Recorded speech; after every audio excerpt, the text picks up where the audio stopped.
Inson uchun tilaklar bisyor. Gar ko'rsangiz ravo chin ko'ring. Elimizda zo'r bir tilak bor. Bolangizning rohatin ko'ring.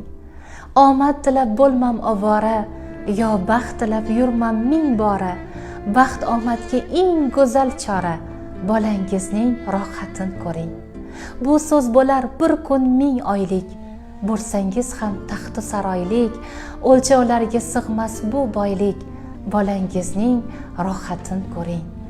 Yashang ko'zda aslo nam ko'rmay, bir kam dunyo ichra kam ko'rmay, 100 yoshda ham biror g'am ko'rmay, bolangizning rohatin ko'ring. Rohatlar ko'p, rohatlar talay, rohatlarning qay birin sanay, boshqasini qo'ying aylanay, bolangizning rohatin ko'ring. Yuragim qilgin toqat, netay o'lim haqiqat, bolam yig'lama faqat. So'ra dunyo o'yinchoq, senga bo'lsin ovunchoq, qo'lingga bo'lay munchoq, bolam